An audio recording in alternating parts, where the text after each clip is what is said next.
They're coming down to the finish, and in dramatic style, a Fleet Alex, who almost fell at the top of the stretch, has won the Preakness by 5 lengths. 16th of a mile to go. Point Given, the real Point Given, is showing up at Pimlico to take the Preakness. They're in upper stretch, and Big Brown's in town. Big Brown barrels through Baltimore with plenty left. Smarty Jones, he's pulling away. He's pulling away to win impressively here. He's going to win by a colossal margin. Here is Smarty Jones.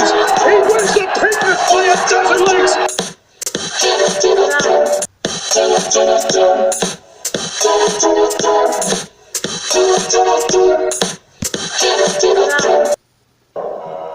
And they're into the stretch. Country House on the outside. Over the water down toward the rail. Maximum Security keeps on fighting. It is Country House on the outside. Maximum Security is on that game. He keeps battling on. Maximum Security. Country House 1-2 down to the line. Maximum Security wins the Kentucky. There is an objection that has been posted on the board, so it is unofficial for the moment. There you see the unofficial order of finish. He did come out at the top of the stretch, nearing the top of the stretch. He impeded the one-horse War of Will. Right there is where number 7, Maximum Security, came out a lane or two, forcing War of Will to steady. But you could tell by the reaction of Tyler Gaffleon on War of Will that there was definitely some contact. But it's hard to see that he did anything to Country House. They disqualified him. They did. So for the first time in the history of the Kentucky Derby, the horse that crossed the line first has been disqualified. After the objection, Country House wins the Kentucky Derby. With Flavian Pratt at 65-1.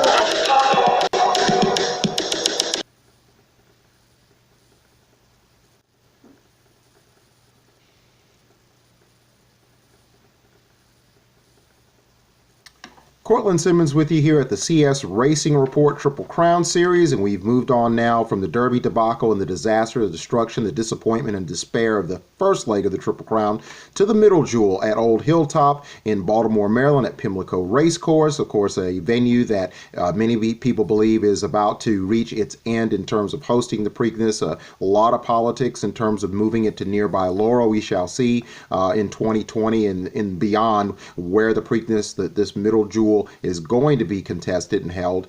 Meantime, the Derby debacle, many people are still debating the validity of the stewards bringing Maximum Security's number down. One thing I will say is on behalf of the West and trainer Jason Service and Luis Saez, the jockey, is what would have probably been the sporting thing to do is to run in the Preakness and prove, you know what, we got our number taken down in the Preakness, but here we are, and we could be running for a Triple Crown if we hadn't been DQ'd. Then if you were able to go on to the Belmont and join the likes of Point Given and Hansel and Damascus and a number of other greats in winning the middle and final jewel of the Triple Crown, you could say, hey man, we would have won a Triple Crown if it hadn't been for the disqualification in the first leg. It actually, I wouldn't say literally gives credence or helps a case if this does go into court sometime in the future, but it certainly makes for interesting and very, very salivating and succulent type of fodder for, man, this horse could have been a Triple Crown winner if he hadn't been DQ'd. So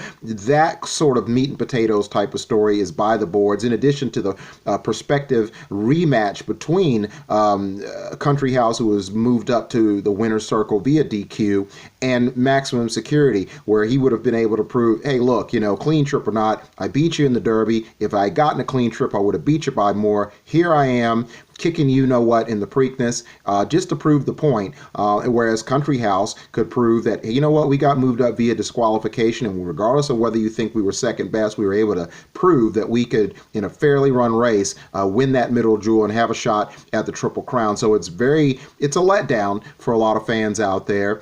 For diehard fans, the pontificating and the analyzing and the following of these 3-year-olds goes on. Down the stretch they come! There's a strong left-handed whip again by Pinkai. He goes to it time and time again. The Drawing Turcot has his whip put away, and Secretariat has him put away. Spectacular, it goes away. Now in front by 4. Funny side, and Jose Santos turning the Preakness into a runaway. He's won the Preakness.